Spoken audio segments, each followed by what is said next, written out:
Hello, everyone. Welcome back to DSP versus the Internet, episode 72. We're in the home stretch of the Ultra member video submissions. Let's see what our final biggest tier supporters have in store. And then after that, we will get to actually super member questions and then the standard submissions. Let's see here. Here we go.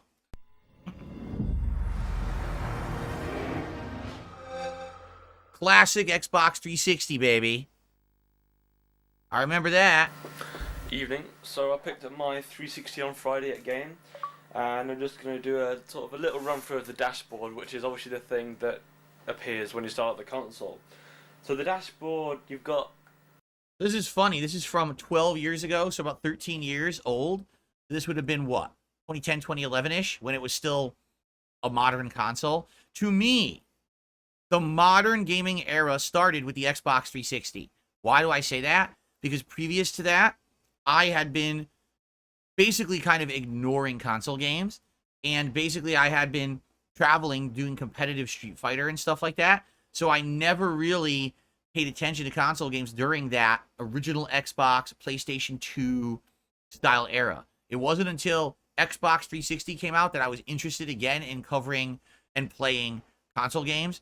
I kind of hung up my mantle and didn't really play competitive Street Fighter after 2007, so... basically, yeah, I was excited to be a part of that when I got my first 360. And, I mean, the 360 was revolutionary. It introduced so many things, like a full-on dashboard that was crazy features, and, customizations, online messaging, and voice chat that worked flawlessly, right? Smooth online play for many top games. I keep going with all the features. Now, he's saying, this is the original Xbox 360 interface from 2005. So if that's the case, that's even older than the 12 years that this video has been live. Let's take a look. A number of sections. They're called blades. So you've got Xbox Live Yeah, this blade, is the classic. The games blade, yeah, for sure. You've got media, and then system. This is before they even had the avatars, right? The 3D avatars you would create. So this is the original Blades dashboard for the system. No big customization or anything available here, I don't think. So there's 4 blades. So if we first start with the Xbox Live, so at the top you can see your gamer card, and if I just hit that, it'll take me to it, and you can see that you have a reputation. I've got my game score, I've got my zone. It says where you're from, and you can have a little motto. So I've put just the website address. So I can view my profile, so I can see what games I've got, and it's got the whole achievements thing here as well. So if I wanted to see what I had to do to get more achievements in Call of Duty, I could just click on that. Remember, Xbox 360 was the first gaming thing to ever have achievements. No one had it before them. The PlayStation 3 was late. Steam had it later, and no one had it. They were innovative with having achievements, and it actually changed the way that a lot of games were played as people started to hunt for those achievements rather than just beat the game. So I've done one for unlocking training, for doing the training, and if you go down, I can just see that I just have to complete all the levels, most of the levels on the hardest difficulty. So obviously that would take quite a while, so I'm just going through it on normal at the moment. So you can see all my games there. These are some of the Xbox Live demos that I've got. So you can't get achievements for demos, but they just show up there because they're games that I've got. So if head back. It's funny you saw Call of Duty 2, because this was before Modern Warfare. So Call of Duty 2 was huge on console back in the day. It was a very, very popular game. I played it. I really liked the classic Call of Duties on here. And then next one down, you got messages. So obviously this is like, for text and voice messages from different people. Obviously then you got your friends. So, it says who's online, what they're doing. So I can see that Thomas7 is on Call of Duty 2. So if I press his name, it'll tell me what he's doing. So he's fighting in Tujansin, whatever that says. So I can see exactly what he's doing, and if it wants, you can't say Tunisia and say compare my games, so I can see what score I've got against what he's got. So I'm on the right, he's on the left. Yep. So I don't know. Can you even do this anymore? Compare like points to your friends. I totally remember you were able to do this back in the day. Got the same in Call of Duty 2. He's been playing more Camry than I have, so I can look down and see things like that. And if I wanted to go in further, I could click on a game. And then it'd say the exact achievements he's done against what I've done, and how he's got the points. And if you click on it, it tells you how to do it. So that's obviously the secret one. So which you can still do this. It's still a feature. Cool. You just got to rescue Hallis from the Forest Temple. So if you're stuck, you don't know what you got to do to get the achievement. You just head here and click on it. It tells you what you need to do. Right, and you can do you can give feedback and such like that, send messages. File a complaint against your friend. Right, so if head down, you then got the Xbox Live Marketplace. Now this is quite a big part of the new 360, the new 360 Live. So you can download demos and trailers straight to your console from here. So if I just go here, I can see, I can download. This is a little short Xbox sort of promotional video. Wow. A little different from our modern marketplaces where everything has insane thumbnails, tons of, description. I mean, you had to individually download trailers for games as files and play them off your console. Now you literally just go to the game and it plays these clips automatically, right, through the store. You see them scrolling, they're just playing there. But, I mean, that's just a thing that 20 years later, the internet is so better and different than how it was back then, right? That obviously, they couldn't do that. You had to actively choose the file to download, and a lot of the times it would take a long time to even download a 480p clip back then, depending on what kind of internet you had. I downloaded the Madden demo. Head down. You can download the Red vs. Blue episode there. So lots of trailers. Also the basketball game I downloaded and a Need for Speed Most Wanted demo. They're usually quite big, so probably best to leave it overnight to download than just play in the morning. Told ya. It's quite nice that you can download things straight to your console. Right, so that's that. What else have we got? Right, so head on to the Games Blade now. So this is obviously all about the games. So you got the same achievements there. That'll take you to the same place. Play This game, is a crazy. takes you to something quite similar. So it says how many times you. These are just basically the launch titles: Call of Duty 2, Cameo, Perfect Dark Zero, Project Gotham Racing 3. Yeah, these were all the launch titles for Xbox 360, right? He basically had every one. He had all them all, I guess. He bought them at launch. I totally remember because I worked at Best Buy when the Xbox 360 launched. And again, back then I wasn't a huge console gamer, so I didn't get the hype behind it. But people were lining up to get these, and literally every person was like, yeah, I'll take them all. I'll take Call of Duty. I'll take Cameo. Every person who bought it got Call of Duty. I don't think there was a single person who bought that console who did not walk out with Call of Duty 2 with it. But everyone else was like, okay, yeah, maybe I'll like this one. Maybe I'll like this one. But like Cameo, that game, they only bought it because it was a launch title. I don't think many people even actually played it. They're just a launch title, right? Download, saves, achievements, things like that. Head down, you then got the Xbox Live Arcade. As I mentioned in a previous episode, this is quite, a cool part of 360. So you can go to my arcade games now. Yep. All these sadly are the games that are about to be erased from existence. Why? Because they're shutting down the Xbox 360 marketplace like this month. So because of that, these games will no longer be accessible, at least these versions. Like, I'm sure there will be other versions. You could probably get Bejeweled 2 10 other ways, but this version from Xbox Live Marketplace would not be available. I actually played the heck out of a game. It was Street Fighter 2 Hyper Fighting was on there, and the problem was it lagged like crazy, but it actually played well. It was the emulated arcade version, and it, the problem was the lag. The internet was just not up to having online fighting games back then, around 2005, 2006. But I played it a lot back then. I loved it. I used to Zengi and doing my 360 chick throws and stuff. But it's sad, like, that game will not exist anymore. It's just going to be dead. Basically demos, except for Hexic. So you can go on, you can download demos of these games and play them. Hexic HD came with the console, so I haven't got any games to score with that yet. But I can see that Mechanics got the most there. I can see my friends, what scores they've got compared to me. So you got your achievements under there. So if I just hop into, say, Geometry Wars 2, so you can download the demo. Geometry Wars, I had that. Delete it. So if just I think I had the demo. I don't think I bought the game, but I think I had the demo. I remember shooting all those geometric shapes and stuff. Yeah. Right, so here we got Geometry Wars, which is the sequel to the minigame that's in Project Gotham 2. It's by Bizarre Creations. Right, so controlling is... Yeah, I remember this game. Because the left hand this one was pretty fun. Around and the right one tells you to shoot. It takes a bit of getting used to if you haven't played this sort of thing before, but it's actually quite simple.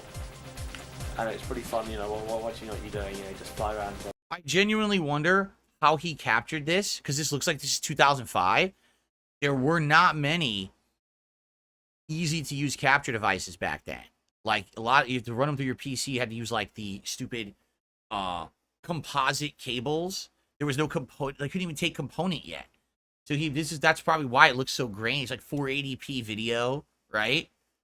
So yeah, interesting. I wonder how he actually captured what he was capturing this with. Let's see here. He plays a bunch of that. What else does he do? Oh, he's playing a racing game, Most wanted demo, so I just hop into that quickly. The Need for Speed Most Wanted demo. Uh-huh. Oh yeah. Check out the wheels. Yeah. Let's go. Yeah.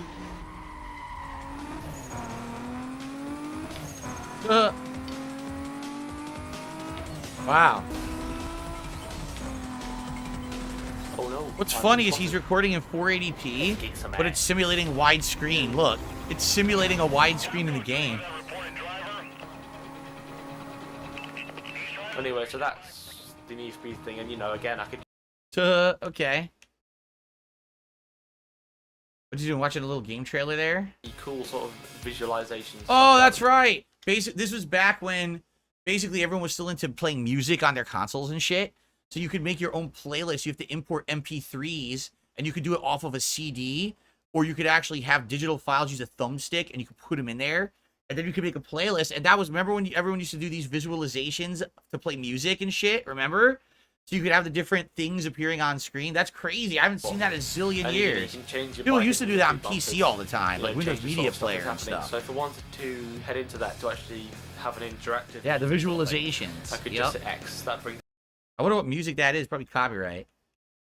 Anything else? What the hell? Is this like a movie? Okay, yeah, you can flip them around, do stuff like that. What the hell is this? Oh, there we go. So that you got pictures from a camera. This is where sort of, so you could import pictures from your camera and mess with them. You can download sort of trailers for films and things. So this is where they'd be kept. You probably better put your own stuff on in the future from external devices, but you can't do that obviously as yet. So here's the strange football thing. I don't want to watch that because I'll probably get in trouble. Yeah, it's a football ad. See that? And then you got the system blade, you know, so you can set up the display. So that was the original Xbox 360 dashboard.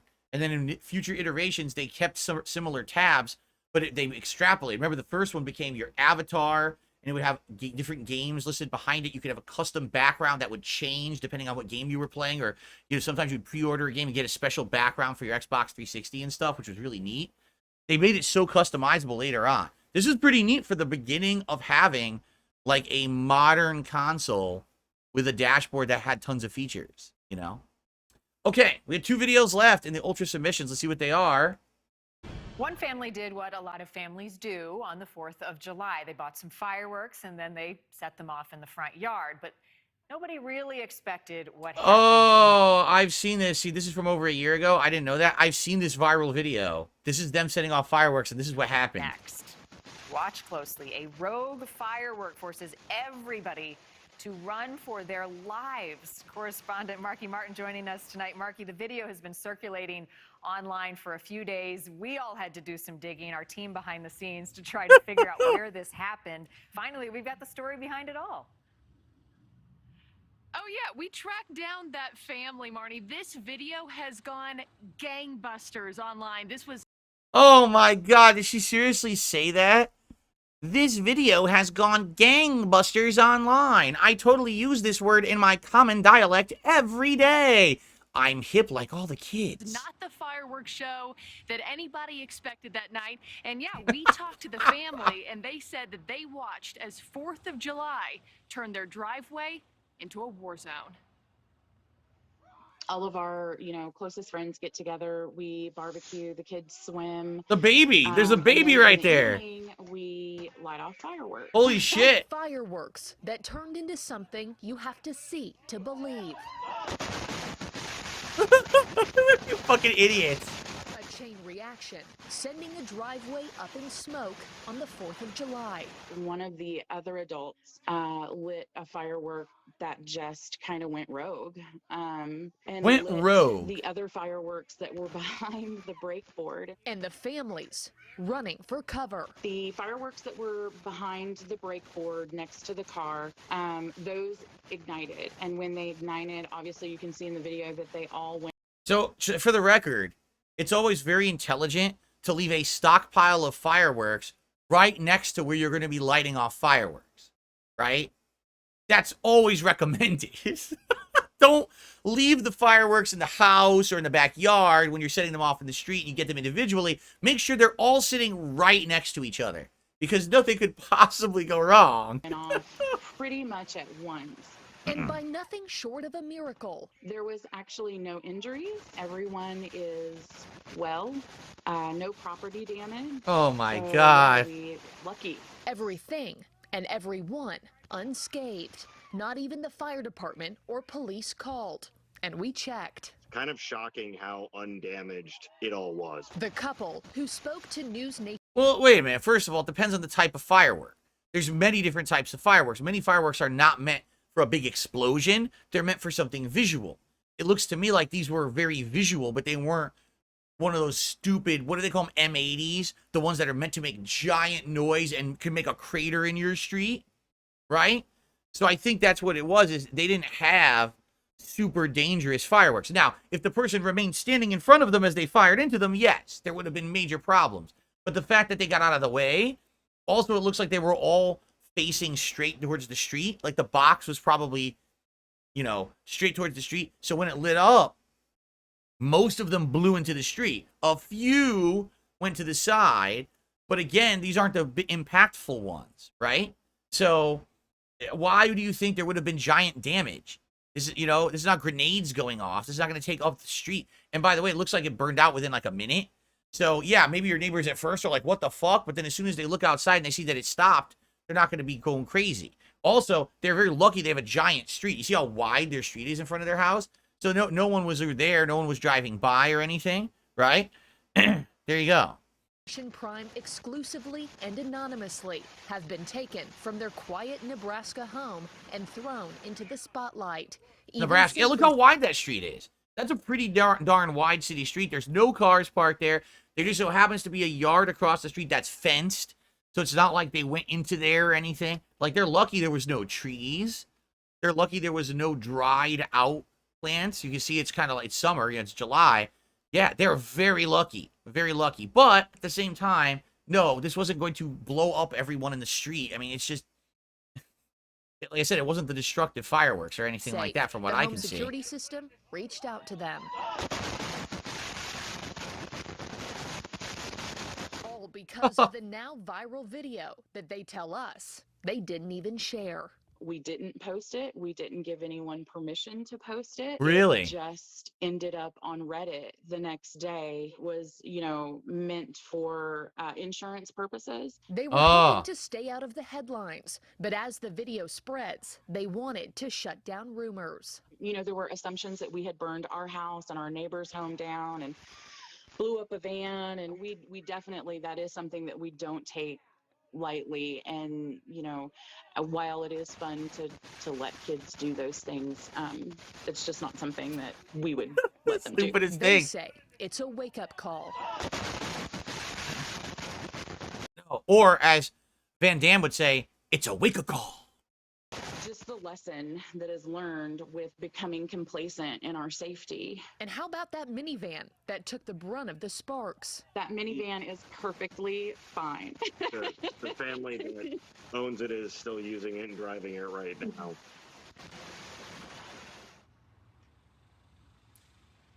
I mean, Marty, you watch that video and you just say to yourself, what just happened? It is unreal. And we thought for sure that car would be fried. Nope, car's fine. Everybody. Why would it be fried? Do you even know what a firework is?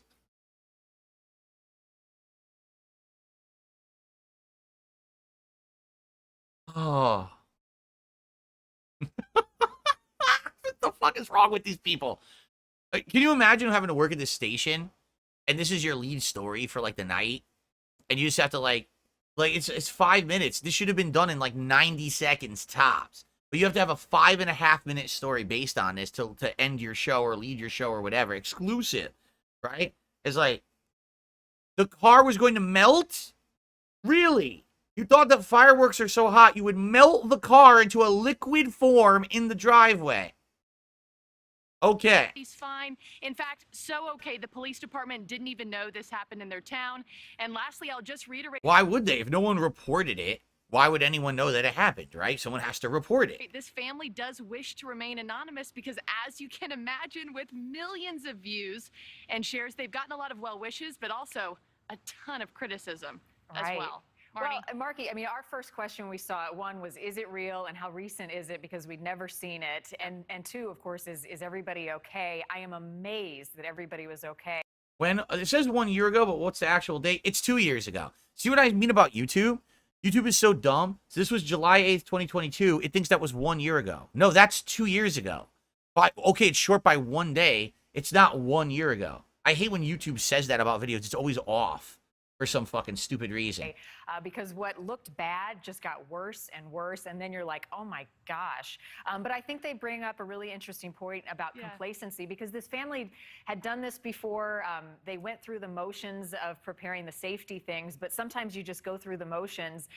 You went through the motions of preparing the safety things, and the safety thing is to put all of the fireworks right next to where you're setting off fireworks. Wow. Someone doesn't know anything about fireworks safety. Like, what on earth? Why would you... And so she said something interesting, that it's actually thinking about what you're doing, taking some extra steps for what is an annual tradition, because as you can see, it can go. And by the way, this is exactly why fireworks are outlawed in the state I live in. We have tons of trees, right? So if some idiot did that, you'd literally burn down an entire neighborhood. All the trees would go up, all the bushes. They're lucky they live in Nebraska and all they had was flat grass, because they could have burned down the neighborhood being stupid, you know? Wrong and sideways really, really fast. Yeah, she said they do this every year, and what you can't see in the video, what people didn't focus on in the video, of course, with all the explosions going off, they had a hose in the front yard. They were ready for things to go haywire. You might expect one Roman candle to go rogue, but not the entire lot to go haywire. So they were prepared. They wanted to reiterate that. But yeah, things went south quickly, and it's a miracle everybody's okay. It really is. I see that mom grab the baby and take off just within seconds of the fireworks going off. They were sports for talking to us. I'm glad we found them, and most importantly, I'm glad they're okay. Oh my God. All right, we got one more video for Ultra Submissions. Here we go. Oh, by the way, I know of this. This is a local news story from a month or two ago. I know about this. I don't know the full details, so we're going to watch the full story now. That's right. They say it is for a reason. In these court papers, charging documents, prosecutors say this is not the first time that suspect mistakenly accused someone of committing a crime. And in this most recent case, they say it led to the death of a teenager. In these newly released court papers, authorities paint 51-year-old Aaron Myers as an overzealous, paranoid security guard. This is not just prosecutors believing that this is a murder case. This is the police who investigated who referred it as a murder case. Bolstering that allegation, stunning new details in these court papers, with Myers allegedly shooting the teenage victim 6 times in the back. What the fuck? All of it when he accused that boy and his friends of trying to commit armed robbery. There's a very big difference between the allegations here and what a trained professional would do. According to prosecutors, Myers was an armed, off-duty security guard at the time of this incident, yet they say he had absolutely no jurisdiction to patrol this strip mall as a security guard in the first place. They also say this is not the first time Myers has made a mistake when it comes to being a security guard. Back in 2022, prosecutors say he threatened to shoot a bicyclist that he thought was carrying a weapon. Yet when police responded, they say that the person carrying that supposed gun, well, it was actually a silver metal object that may have been part of the bicycle. Myers is currently at the King County Jail. Again, his bail, $2 million. Coming to you live from Seattle. Well, so I don't think they told the full story here. I saw this when it happened. This happened in June here in Washington State. Actually, very near to me. This is my town that I live in, but it's not here. I think it's just like downtown Renton, so I'm not familiar with that area. Like, I've never seen that big five before. But so what happened is this guy, he's a security guard, so he has legal license to carry a weapon, okay? And apparently this guy is just on edge all the time, and basically accuses people of doing shit that they're not doing. Like, he's kind of nuts. Just he's never done anything crazy until now. So he's patrolling a shopping center. Why? He's not employed by them. They didn't hire him as a security guard. He has no right to even be there. He's patrolling this shopping center, and he sees a couple of teenagers with bicycles. And he goes up to them, and no one knows what happened because, of course, he shot one of them dead, so we don't actually know what conversation took place. But apparently he accused one of them of, like, oh, you're going to commit armed robbery. And something happened, we don't know what, and he shot this teenager in the back several times and murdered the teenager. To come to find out, of course, they looked into it. No, the teenager didn't have a weapon at all. He just murdered the teen for no good reason. All right? This, sadly, first of all, it's a crazy story because, you know, this guy obviously is unhinged, right? Like, why is he patrolling places he has no right to be at with a weapon? Like, why would you be doing that? He thinks he's a vigilante. What does he think? He's fucking Batman or something, right? Like, I don't know. He thinks he's the unofficial sheriff of Renton? Like, he's crazy. But what's sad about this is the side of stuff people don't see when things get as bad as they do. All right? And what I mean by that is crime has gotten incredibly bad in my state. And it's a lot of retail crime. People who literally walk into a retail store with a backpack or a book bag, and they just literally go in, boop, boop, boop, boop, boop, walk right back out. No one does anything about it. So then you get crazies like this guy who think, well, if the police can't stop it, I will. I'm going to be Superman, and I'm going to arm myself, and I'm going to be, you know, doing this shit. And this is the sad fact is that hopefully more of this doesn't happen. But when you allow crime to progress to the point that it does, like we have right now, you get inflation, right? Because you get all the cost of all the stolen goods gets passed on to the customers. So now all the prices are way higher because the stores are charging more because half their shit's getting stolen, right? Then you get crazies who now think, oh, well, since the cops don't do their job, there's no more law. I'm the law. I'll do this. Like, what? No, of course not. So all this is wrong, but this is what happens when the crime is allowed to get as bad as it has. I'm not justifying this guy in any way, shape, or form. He's fucking nuts, and he shouldn't have done it. But if there isn't rampant crime going on, you wouldn't have someone who's a nut job thinking they need to now be the police because the police don't do their job. And by the way, we already talked about this recently. They just changed the laws here, okay? Now police can actually pursue you for a crime if you get into a car. For 3 years, if you got into a car and drove away, the police were not able to pursue you. So thousands upon thousands of criminals got away scot-free. They finally changed the law here so cops can pursue you. So now we should probably see a sharp decline in this kind of crime because no one can just get away scot-free anymore. Okay? So this is a good news when it comes to the laws are changing and things are getting better, but it's bad news that it had to get this effing bad. You had to have this kind of chaotic thing. Murder for what? For what? What the hell was the point of this? All right, guys. Thank you for watching DSP versus the Internet. That is all the Ultra member submissions. The next part we will do, I believe there's one question from a super member this month to answer, and then we will get to the submissions tier, which is the ones that I'll just pick a random order and start watching, and we'll go from there. All right, guys? So thank you for watching. See you in the next part, DSP versus the Internet.